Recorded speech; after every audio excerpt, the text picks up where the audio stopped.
ਹੋਏ ਹੋਏ ਹੋਇਆ ਦੇਖੋ ਜਨਾਬ, ਇੰਡੀਆ ਵਾਲੀ ਲਾਈਨ ਦਾ ਹਾਲ ਤੁਸੀਂ ਦੇਖ ਲਓ। ਬਜ਼ੁਰਗਾਂ ਦੀਆਂ ਨਿਸ਼ਾਨੀਆਂ, ਥੱਲਿਓਂ ਮਿੱਟੀ ਖੁਰ ਗਈ ਹੈ ਤੇ ਲੋਕਾਂ ਰਾਹ ਬਣਾ ਲਿਆ। ਇਹ ਢੇਰੀ ਰਹਿ ਗਈ ਇੱਕ ਪੱਥਰਾਂ ਦੀ, ਤੇ ਬਾਕੀ ਫੇਰ ਅੱਗੇ ਜਨਾਬ ਇਹ ਸਲਾਬ ਦੇ ਨਾਲ ਬਸੰਤਰ ਤੇ ਪਾਣੀ ਦੇ ਨਾਲ ਸਾਰਾ ਕੁਝ ਟੁੱਟ ਚੁੱਕਿਆ। ਤੁਹਾਨੂੰ ਮੈਂ ਬਹਾਲ ਨਾਲ ਜੁੜੇ ਰਿਹਾ, ਮੈਨੂੰ ਨਹੀਂ ਸੀ ਪਤਾ ਕਿ ਇਹਦਾ ਇਹ ਹਾਲ ਹੋ ਚੁੱਕਿਆ। ਸਾਰੀ ਤੁਹਾਨੂੰ ਪਟਰੀ ਬਹਾਲ ਨੇ ਉਹ ਜਿਹੜੀ 1947 ਵੇਲੇ ਬਜ਼ੁਰਗਾਂ ਦੀਆਂ ਯਾਦਾਂ ਨਾਲ ਜੁੜੀ ਹੈ।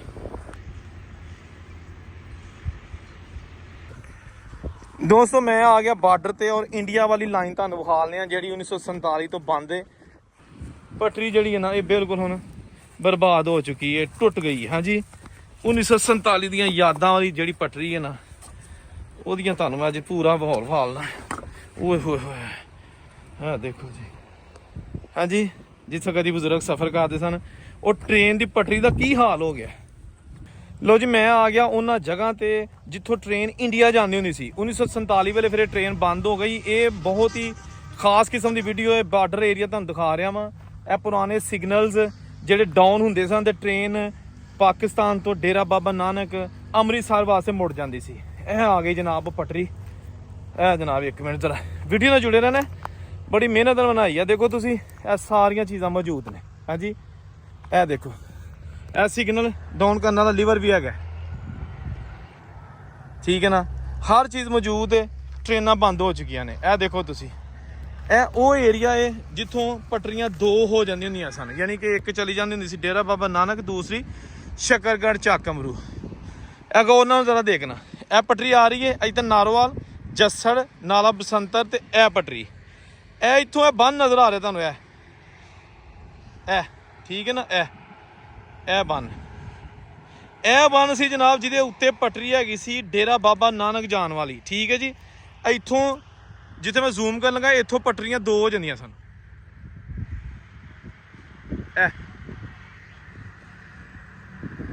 ਇੱਥੋਂ ਪਟਰੀਆਂ ਦੋ ਹੋ ਜਾਂਦੀਆਂ ਹੁੰਦੀਆਂ ਸਨ। ਇਹ ਨਾਰੋਵਾਲ, ਸ਼ਕਰਗੜ੍ਹ, ਚੱਕ ਅਮਰੂ, ਇਹ ਜਿਹੜਾ ਬੰਨ ਹੈ ਨਾ, ਇਹ ਬੰਨ ਇੰਡੀਆ ਜਾਂਦਾ ਸੀ। ਹੁਣ ਤੁਹਾਨੂੰ ਦਿਖਾ ਲਿਆ ਪਟਰੀਆਂ ਜਿਹੜੀਆਂ 1947 ਵੇਲੇ ਜਨਾਬ ਬਜ਼ੁਰਗਾਂ ਦੀਆਂ ਨਿਸ਼ਾਨੀਆਂ ਨਾਲ ਜੁੜੀਆਂ ਨੇ। ਇਹ ਅੱਜ ਕੇ ਸਾਲ ਦੇ ਵਿੱਚ ਨੇ। ਇਹ 1927 ਨੂੰ ਵਿਛਾਇਆ ਗਿਆ ਸੀ ਟਰੈਕ, ਔਰ ਨਾਰੋਵਾਲ ਤੋਂ ਜੱਸੜ, ਦਰਬਾਰ ਸਾਹਿਬ ਕਰਤਾਰਪੁਰ, ਬਸਤਾਨ ਅਫਗਾਨਾ, ਠੀਕ ਹੈ ਨਾ, ਨੂਰਕੋਟ, ਸ਼ਕਰਗੜ੍ਹ, ਮਰਿਆਲ ਤੇ ਚੱਕ ਅਮਰੂ, ਇਹ ਸਟੇਸ਼ਨ ਆਉਂਦੇ ਹੁੰਦੇ ਸਨ ਇਹਦੇ ਰਸਤੇ ਦੇ ਵਿੱਚ, ਜਿਹੜੇ ਕਿ ਹੁਣ ਇਹ ਟ੍ਰੇਨ ਪਿਛਲੇ ਕਈ ਵਰ੍ਹਿਆਂ ਤੋਂ ਬੰਦ ਹੋ ਚੁੱਕੀ ਹੈ ਤੇ ਇਹ ਸਿਰਫ ਰਹਿ ਗਈਆਂ ਤੇ ਬਜ਼ੁਰਗਾਂ ਦੀਆਂ ਯਾਦਾਂ। ਇਹ ਦੇਖੋ, ਇੱਕ ਤੁਸੀਂ ਵੇਖ ਕੇ ਹੈਰਾਨ ਰਹਿ ਜਾਓਗੇ ਕਿ ਇਹ 47 ਦੀਆਂ ਜਿਹੜੀਆਂ ਨਿਸ਼ਾਨੀਆਂ ਨੇ ਅੱਜ ਵੀ ਮੌਜੂਦ ਹੈਗੀਆਂ। ਠੀਕ ਹੈ ਨਾ ਦੋਸਤੋ, ਮੈਂ ਆ ਗਿਆ ਇੰਡੀਆ ਵਾਲੀ ਲਾਈਨ ਤੇ, ਜਿਹੜੀ ਕਿ ਇੰਡੀਆ ਜਾਂਦੀ ਸੀ 1947 ਨੂੰ, ਉਹ ਫਿਰ ਬੰਦ ਕਰ ਦਿੱਤੀ ਗਈ ਹੈ ਔਰ ਅੱਜ ਵੀ ਮੌਜੂਦ ਹੈਗਾ। ਜ਼ਰਾ ਵੀਡੀਓ ਨਾਲ ਜੁੜੇ ਰਹੋ। ਇਹ ਜਨਾਬ ਪਾਕਿਸਤਾਨ ਦਾ ਆਖਰੀ ਸਟੇਸ਼ਨ ਬਾਰਡਰ ਤੇ, ਔਰ ਉਹਦੇ ਹਾਲਾਤ ਤੁਹਾਨੂੰ ਵਿਖਾਲਨੇ ਆ ਕਿ ਇੱਥੋਂ ਜਿਹੜੇ ਟਰੈਕ ਇੰਡੀਆ, ਸ਼ਕਰਗੜ੍ਹ, ਚੱਕ ਅਮਰੂ ਜਾਂਦੇ ਸਨ, ਅੱਜ ਉਹਨਾਂ ਦਾ ਕੀ ਹਾਲ ਹੋਏ ਹੋਇਆ ਦੇਖੋ ਜਨਾਬ। ਇੰਡੀਆ ਵਾਲੀ ਲਾਈਨ ਦਾ ਹਾਲ ਤੁਸੀਂ ਦੇਖ ਲਓ। ਬਜ਼ੁਰਗਾਂ ਦੀਆਂ ਨਿਸ਼ਾਨੀਆਂ, ਥੱਲਿਓਂ ਮਿੱਟੀ ਖੁਰ ਗਈ ਹੈ ਤੇ ਲੋਕਾਂ ਰਾਹ ਬਣਾ ਲਿਆ। ਇਹ ਢੇਰੀ ਰਹਿ ਗਈ ਇੱਕ ਪੱਥਰਾਂ ਦੀ, ਤੇ ਬਾਕੀ ਫੇਰ ਅੱਗੇ ਜਨਾਬ ਇਹ ਸਲਾਬ ਦੇ ਨਾਲ ਬਸੰਤਰ ਤੇ ਪਾਣੀ ਦੇ ਨਾਲ ਸਾਰਾ ਕੁਝ ਟੁੱਟ ਚੁੱਕਿਆ। ਤੁਹਾਨੂੰ ਮੈਂ ਬਹਾਲ ਨਾਲ ਜੁੜੇ ਰਿਹਾ, ਮੈਨੂੰ ਨਹੀਂ ਸੀ ਪਤਾ ਕਿ ਇਹਦਾ ਇਹ ਹਾਲ ਹੋ ਚੁੱਕਿਆ। ਸਾਰੀ ਤੁਹਾਨੂੰ ਪਟਰੀ ਬਹਾਲਨੇ ਆ ਉਹ ਜਿਹੜੀ 1947 ਵੇਲੇ ਬਜ਼ੁਰਗਾਂ ਦੀਆਂ ਯਾਦਾਂ ਨਾਲ ਜੁੜੀ ਹੈ। ਇੱਕ ਮਿੰਟ ਜ਼ਰਾ ਮੈਂ ਥੱਲਿਓਂ ਦੀ ਜਾ ਕੇ ਤੁਹਾਨੂੰ ਬਹਾਲਣਾ, ਬੜਾ ਮੁਸ਼ਕਲ ਰਾਹ ਹੈ। ਇਹੋ ਜਿਹੀਆਂ ਵੀਡੀਓ ਬਣਾਉਣਾ ਕੋਈ ਸੌਖਾ ਕੰਮ ਨਹੀਂ ਹੁੰਦਾ ਦੋਸਤੋ। ਚੈਨਲ ਵੀ ਸਬਸਕ੍ਰਾਈਬ ਕਰੋ, ਨਾਲ ਨਾਲ ਵੀਡੀਓ ਜ਼ਰੂਰ ਦੇਖੋ। ਇਹ ਜਨਾਬ ਵੇਖੋ ਤੁਸੀਂ ਕਿ ਇਹ ਪਟਰੀ ਜਿਹੜੀ ਹੈ ਨਾ, ਇਹ ਬਿਲਕੁਲ ਹੁਣ ਬਰਬਾਦ ਹੋ ਚੁੱਕੀ ਹੈ, ਟੁੱਟ ਗਈ ਹੈ। ਹਾਂਜੀ 1947 ਦੀਆਂ ਯਾਦਾਂ ਵਾਲੀ ਜਿਹੜੀ ਪਟਰੀ ਹੈ ਨਾ, ਉਹਦੀਆਂ ਤੁਹਾਨੂੰ ਮੈਂ ਅੱਜ ਪੂਰਾ ਮਾਹੌਲ ਵਿਖਾਲਣਾ। ਓਏ ਹੋਏ ਹੋਏ ਹਾਂ ਦੇਖੋ ਜੀ। ਹਾਂਜੀ ਜਿੱਥੇ ਕਦੀ ਬਜ਼ੁਰਗ ਸਫ਼ਰ ਕਰਦੇ ਸਨ, ਉਹ ਟ੍ਰੇਨ ਦੀ ਪਟਰੀ ਦਾ ਕੀ ਹਾਲ ਹੋ ਗਿਆ। ਇਹ ਦੇਖੋ ਤੁਸੀਂ, ਇਹ ਦੇਖੋ ਹੈ ਥੱਲਿਓਂ ਉੱਡ ਪੁੱਡ ਗਈ ਮਿੱਟੀ, ਐਡੇ ਵੱਡੇ ਪੱਥਰ ਪਾਏ ਨੇ ਥੱਲੇ। ਹਾਂਜੀ ਅੱਗੇ ਹੁਣ ਮੈਂ ਕਿੱਥੇ ਜਾਵਾਂ, ਅੱਗੇ ਫੇਰ ਜਰਨ ਉਹੀ ਖੋਲਾ ਆ ਗਿਆ। ਠੀਕ ਹੈ ਨਾ ਦੋਸਤੋ, ਬਹੁਤ ਸਾਰੇ ਬਜ਼ੁਰਗਾਂ ਨੇ ਦੱਸਿਆ ਕਿ ਜਦੋਂ 1947 ਵੇਲੇ ਵੰਡ ਹੋਈ ਤੇ ਮੁਸਲਮਾਨ ਟ੍ਰੇਨਾਂ ਦੇ ਡਰਾਈਵਰ ਟ੍ਰੇਨਾਂ ਅੱਗੇ ਨਹੀਂ ਸਨ ਲੈ ਕੇ ਜਾਂਦੇ ਡੇਰਾ ਬਾਬਾ ਨਾਨਕ ਵਾਲੀ ਸਾਈਡ ਤੇ। ਕਹਿੰਦੇ ਸਨ ਕੱਟ ਵੱਢ ਹੋ ਰਹੀ, ਸਾਨੂੰ ਵੀ ਕੋਈ ਮਾਰ ਦੇਗਾ, ਤੇ ਆਂਦੇ ਉਹ ਠੀਕ ਸਨ। ਲੇਕਿਨ ਫਿਰ ਇਹਨਾਂ ਜਗ੍ਹਾ ਤੇ ਬਜ਼ੁਰਗ ਉਤਰ ਜਾਂਦੇ ਸਨ, ਹਿੰਦੂ ਸਿੱਖ, ਕਿ ਅਸੀਂ ਪੈਦਲ ਟੁਰ ਜਾਂਦੇ ਹਾਂ, ਕੋਈ ਗੱਲ ਨਹੀਂ, ਜਾਣਾ ਤੇ ਹੈ ਇੰਡੀਆ। ਉਹ ਫਿਰ ਪੈਦਲ ਟੁਰ ਜਾਂਦੇ ਹੁੰਦੇ ਸਨ। ਤੇ ਇਹ ਬਿਲਕੁਲ ਬਾਰਡਰ ਹੈਗੇ ਤੁਹਾਨੂੰ ਨਜ਼ਦੀਕ ਹੀ, ਦਰਿਆ ਰਾਵੀ ਦਾ ਕਿਨਾਰਾ, ਜੱਸੜ ਦਾ ਸਟੇਸ਼ਨ ਹੈ ਜੀ। ਇਹ ਦੇਖੋ ਤੁਹਾਨੂੰ ਪਤਾ ਲੱਗੇ, ਸਾਹ ਚੜ ਗਿਆ, ਮੇਰੇ ਬੁੱਢੇ ਹੋ ਗਏ। ਅੱਛਾ ਇਹ ਜਨਾਬ ਆ ਗਿਆ, ਠੀਕ ਹੈ ਨਾ। ਹੁਣ ਇੱਥੋਂ ਜੇ ਪੈਰ ਤਿਲਕ ਗਿਆ ਨਾ ਤੇ ਏਡੇ ਏਡੇ ਵੱਡੇ ਨੁਕੇਲੇ ਪੱਥਰ ਨੇ। ਇਹ ਦੇਖੋ ਤੁਸੀਂ, ਇੱਕ ਮਿੰਟ, ਓਏ ਹੋਏ, ਇਹ ਜਨਾਬ ਇਹਨਾਂ ਨੇ ਸਾਰਾ ਕੋਈ ਪਹਾੜ ਪੂੜ ਛੱਡਣਾ। ਇੱਧਰ ਮੈਂ ਤੁਹਾਨੂੰ ਦਿਖਾ ਦੇਣਾ, ਇਹ ਜੀ ਜਨਾਬ ਪਟਰੀ ਦਾ ਹਾਲ, 47 ਦੀ ਯਾਦਾਂ ਵਾਲੀ ਜਗ੍ਹਾ। ਹਾਂਜੀ ਇਹ ਸਾਰਾ ਕੁਝ ਇੱਥੋਂ ਉਖੜ ਚੁਕੜ ਗਿਆ ਤੇ ਇਹ ਜਨਾਬ ਪਿਆ ਜੇ ਸਾਰਾ ਕੁਝ। ਹਾਂਜੀ ਇਹ ਕੀ ਹੈ ਕਿ ਮੈਨੂੰ ਟੁੰਡ ਜਿਹਾ ਨਜ਼ਰ ਆਇਆ ਹੈ, ਇਹ ਕੀ ਹੈ?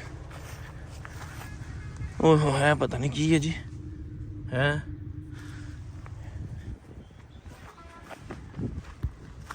ਇੱਕ ਮਿੰਟ ਜ਼ਰਾ ਮੈਂ ਥੱਲੇ ਦੀ ਜਾ ਕੇ ਤੁਹਾਨੂੰ ਵਿਖਾਲਣਾ। ਬੜਾ ਮੁਸ਼ਕਲ ਰਾਹ ਏ, ਇਹੋ ਜਿਹੀਆਂ ਵੀਡੀਓ ਬਣਾਉਣਾ ਕੋਈ ਸੌਖਾ ਕੰਮ ਨਹੀਂ ਹੁੰਦਾ ਦੋਸਤੋ। ਚੈਨਲ ਵੀ ਸਬਸਕ੍ਰਾਈਬ ਕਰੋ, ਨਾਲ ਨਾਲ ਵੀਡੀਓ ਜ਼ਰੂਰ ਦੇਖੋ। ਇਹ ਜਨਾਬ ਵੇਖੋ ਤੁਸੀਂ ਕਿ ਇਹ ਪਟਰੀ ਜਿਹੜੀ ਹੈ ਨਾ, ਇਹ ਬਿਲਕੁਲ ਹੁਣ ਬਰਬਾਦ ਹੋ ਚੁੱਕੀ ਹੈ, ਟੁੱਟ ਗਈ ਹੈ। ਹਾਂਜੀ 1947 ਦੀਆਂ ਯਾਦਾਂ ਵਾਲੀ ਜਿਹੜੀ ਪਟਰੀ ਹੈ ਨਾ, ਉਹਦੀਆਂ ਤੁਹਾਨੂੰ ਮੈਂ ਅੱਜ ਪੂਰਾ ਮਾਹੌਲ ਵਿਖਾਲਣਾ। ਓਏ ਹੋਏ ਹੋਏ, ਹਾਂ ਦੇਖੋ ਜੀ। ਹਾਂਜੀ ਜਿੱਥੇ ਕਦੀ ਬਜ਼ੁਰਗ ਸਫ਼ਰ ਕਰਦੇ ਸਨ, ਉਹ ਟ੍ਰੇਨ ਦੀ ਪਟਰੀ ਦਾ ਕੀ ਹਾਲ ਹੋ ਗਿਆ। ਇਹ ਦੇਖੋ ਤੁਸੀਂ,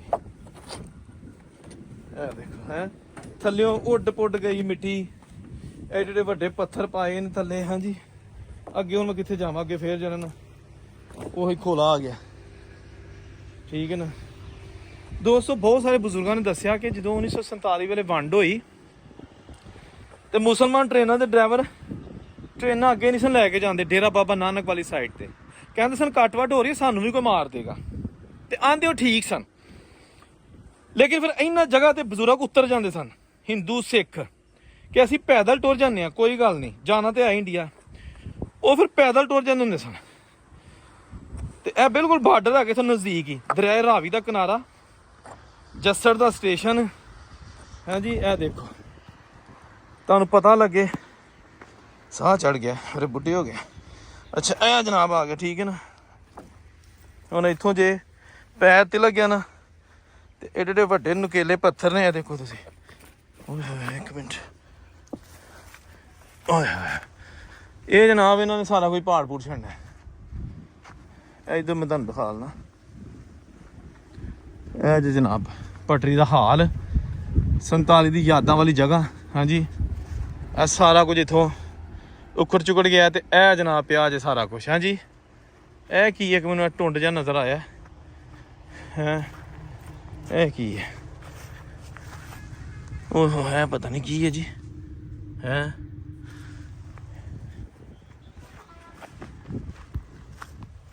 ਉਹ ਗਾਣਾ ਹੈਗਾ ਨਾ ਮੁਹੰਮਦ ਰਫੀ ਦਾ, आज पुरानी राहों पे कोई मुझे आवाज ना दे। वाकई यार ਤੁਹਾਡਾ ਤੇ ਮੈਨੂੰ ਪਤਾ ਨਹੀਂ, ਲੇਕਿਨ ਮੈਨੂੰ ਬੜੀ ਅਜੀਬ ਕਿਸਮ ਦੀ ਫੀਲਿੰਗਸ ਹੋ ਰਹੀਆਂ ਨੇ ਇਸ ਜਗ੍ਹਾ ਤੇ ਆ ਕੇ। ਟੂ ਬੀ ਓਨੈਸਟ, ਅੱਲਾ ਦੀ ਕਸਮ, ਇਹ ਜਿਹੜੀਆਂ ਚੀਜ਼ਾਂ ਮੈਂ ਵੇਖੀਆਂ ਨੇ ਅੱਜ ਆ ਕੇ ਤੁਹਾਨੂੰ ਪਹਿਲੀ ਦਫਾ ਦਿਖਾਈਆਂ ਨੇ। ਇਹ ਜਨਾਬ ਉਹ ਏਰੀਆ ਤੁਹਾਨੂੰ ਵਿਖਾਇਆ ਜਾ ਰਿਹਾ ਜਿਹੜਾ 1947 ਦੀ ਯਾਦਾਂ ਨਾਲ ਭਰਿਆ ਪਿਆ, ਠੀਕ ਹੈ ਨਾ। ਇਹ ਸਿਗਨਲ ਡਾਊਨ ਕਰਨ ਵਾਲਾ ਲੀਵਰ, ਇਹ ਡਾਊਨ ਹੁੰਦਾ ਸੀ ਤੇ ਗੱਡੀ ਇੰਡੀਆ ਜਾਂਦੀ ਹੁੰਦੀ ਸੀ, ਪਾਕਿਸਤਾਨ ਤੋਂ ਇੰਡੀਆ। ਉਦੋਂ ਖੈਰ ਇੰਡੀਆ ਹੀ ਸੀ ਸਾਰਾ, ਪਾਕਿਸਤਾਨ ਤੇ ਹੈ ਹੀ ਨਹੀਂ ਸੀ, ਇੰਡੀਆ ਹੀ ਕਿਹਾ ਜਾਂਦਾ ਹੁੰਦਾ ਸੀ ਉਹਨੂੰ, ਬ੍ਰਿਟਿਸ਼ ਇੰਡੀਆ। ਤੇ ਅੱਜ ਦੇਖੋ ਲੀਵਰ ਰਹਿ ਗਿਆ। ਇਹ ਜੰਗਲ ਬਿਆਬਾਨ ਬਾਰਡਰ ਦਾ ਇਲਾਕਾ। ਹਾਂਜੀ ਤੇ ਇਹ ਉੱਥੇ ਅੱਜ ਵੀ ਇਹ ਚੀਜ਼ਾਂ ਮੌਜੂਦ ਨੇ, ਇਹ ਉੱਥੇ ਚੀਜ਼ਾਂ ਅੱਜ ਵੀ ਮੌਜੂਦ ਨੇ ਦੋਸਤੋ। ਇਹ ਜੇ ਪਿਆ ਹਾਂਜੀ ਲੀਵਰ। ਆ ਵੀਡੀਓ ਤੁਹਾਨੂੰ ਵਾਲ ਲਾਂਗਾ ਭਾਵੇਂ ਕੁਝ ਲੜਾ ਲਾ ਇੱਥੋਂ, ਠੀਕ ਹੈ ਨਾ। ਇਹ ਜੇ ਜਨਾਬ ਪੌੜੀ ਜਿੱਥੇ ਕਾਂਟੇ ਵਾਲਾ ਚੜ੍ਹ ਕੇ ਉੱਤੇ ਤੇ ਰਾਤ ਨੂੰ ਬੱਤੀਆਂ ਬਾਲਦਾ ਹੁੰਦਾ ਸੀ ਉੱਤੇ, ਠੀਕ ਹੈ ਜੀ। ਤੇ ਇਹ ਉਹ ਲੀਵਰ ਪਤਾ ਨਹੀਂ ਕਿਦੋਂ ਦਾ ਲੱਗਿਆ। ਹਾਂਜੀ ਇੱਥੇ ਕੁਝ ਲਿਖਿਆ ਵੀ ਹੈ ਲੇਕਿਨ ਪੜ੍ਹਿਆ ਨਹੀਂ ਜਾ ਰਿਹਾ, ਲਿਖਿਆ ਤਾਂ ਕੁਛ। ਇਹ ਪਟਰੀ, ਠੀਕ ਹੈ ਨਾ। ਹਰ ਚੀਜ਼ ਬਰਬਾਦ ਹੋ ਗਈ ਦੋਸਤੋ। ਟੁਰ ਗਏ ਯਾਰ ਮੁਹੱਬਤਾਂ ਵਾਲੇ। ਹੈ ਜੀ, ਕਿੱਥੇ ਗਏ ਉਹ ਲੋਕ? ਸਾਰਾ ਕੁਝ ਹੈ ਵੇ ਨਹੀਂ ਤੇ ਲੋਕ ਦੋਸਤ ਬਜ਼ੁਰਗ ਮੌਜੂਦ ਨੇ। ਇਹ ਦਿਲ ਨੂੰ ਛੂ ਲੈਂਦੀਆਂ ਨੇ। ਉਹਦੀ ਵਜ੍ਹਾ ਕੀ ਹੈ? ਵਜ੍ਹਾ ਹੈ ਕਿ ਇਹੋ ਹੀ ਜਨਾਬ ਉਹ ਚੀਜ਼ਾਂ ਨੇ ਜਿਹੜੀਆਂ 1947 ਵੇਲੇ ਹਿੰਦੂ, ਸਿੱਖ, ਮੁਸਲਿਮ, ਕ੍ਰਿਸਚਨ ਤਮਾਮ ਧਰਮ ਦੇ ਲੋਕ ਇਕੱਠੇ ਇਸਤੇਮਾਲ ਕਰਦੇ ਸਨ। ਫਿਰ ਜਦੋਂ ਵੰਡ ਹੋ ਗਈ, ਰੌਲੇ ਪੈ ਗਏ, ਮੁਸਲਮਾਨ ਇੰਡੀਆ ਛੱਡ ਕੇ ਤੇ ਇੱਧਰ ਨਾ ਆ ਗਏ, ਹਿੰਦੂ ਸਿੱਖ ਪਾਕਿਸਤਾਨ ਛੱਡ ਕੇ ਤੇ ਇੰਡੀਆ ਚਲੇ ਗਏ, ਤੇ ਰਾਹ ਜ਼ਿਆਦਾਤਰ ਲੋਕਾਂ ਨੇ ਇਹੋ ਹੀ ਇਸਤੇਮਾਲ ਕੀਤੇ ਜਿਹੜੇ ਅੱਜ ਤੁਹਾਨੂੰ ਮੈਂ ਬਾਰਡਰ ਏਰੀਆ ਵਿੱਚ ਵਿਖਾਲਣਾ ਪਿਆ। ਇਹਨਾਂ ਰਾਹਾਂ ਤੋਂ ਹੀ ਜਨਾਬ ਉਹ ਚੱਲ ਕੇ ਗਏ।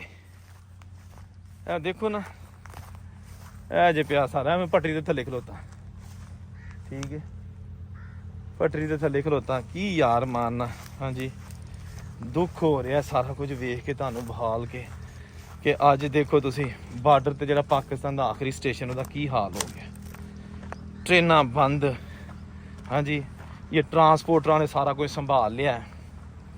ਟਰਾਂਸਪੋਰਟਰਾਂ ਨੇ ਸਾਰਾ ਕੁਝ ਸੰਭਾਲ ਲਿਆ। ਬਾਕੀ ਜਨਾਬ ਹਰ ਚੀਜ਼ ਬਰਬਾਦ ਹੋ ਗਈ। ਬੱਸਾਂ ਚੱਲ ਪਈਆਂ, ਕੋਚਾਂ ਚੱਲ ਪਈਆਂ, ਘਰ ਘਰ ਮੋਟਰਸਾਈਕਲ ਕਾਰਾਂ ਆ ਗਈਆਂ, ਤੇ ਜਨਾਬ ਸਸਤੀ ਤੇ ਆਰਾਮ ਦੇ ਸਵਾਰੀ ਟ੍ਰੇਨ ਇਹ ਬਰਬਾਦ ਕਰ ਦਿੱਤੀ ਗਈ। ਇਹ ਦੇਖੋ ਨਾ, ਇਹ ਜੇ ਪਿਆ ਸਾਰਾ ਕੁਝ। ਬਾਰਡਰ ਏਰੀਆ ਪਾਕਿਸਤਾਨੀ ਪੰਜਾਬ ਦਾ ਇਲਾਕਾ ਤੁਹਾਨੂੰ ਇਸ ਵੀਡੀਓ 'ਚ ਵਿਖਾਇਆ ਗਿਆ ਹੈ। ਅਗਰ ਵੀਡੀਓ ਅੱਛੀ ਲੱਗੀ ਤੇ ਕਮੈਂਟ ਤੁਹਾਡਾ ਕਰਨਾ ਬਣਦਾ ਹੈ, ਲਾਈਕ ਸ਼ੇਅਰ ਕਰਨਾ ਬਣਦਾ ਹੈ। ਤੇ ਜੇ ਤੁਸੀਂ ਰੋਜ਼ ਮੇਰੀਆਂ ਵੀਡੀਓ ਵੇਖਦੇ ਲੇਕਿਨ ਚੈਨਲ ਸਬਸਕ੍ਰਾਈਬ ਨਹੀਂ ਕੀਤਾ ਤੇ ਵਾਲਾ ਚੈਨਲ ਵੀ ਹਲਕਾ ਸਬਸਕ੍ਰਾਈਬ ਕਰ ਦਿਓ। ਜਿਹੜੀ ਹੋਏਗੀ ਵੇਖੀ ਜਾਏਗੀ। ਠੀਕ ਹੈ ਨਾ। ਜਿੱਥੇ ਰਹੋ ਖੁਸ਼ ਰਹੋ। ਔਰੰਗਜ਼ੇਬ ਨੂੰ ਇਜਾਜ਼ਤ ਦਿਓ। ਰੱਬ ਰਾਖਾ।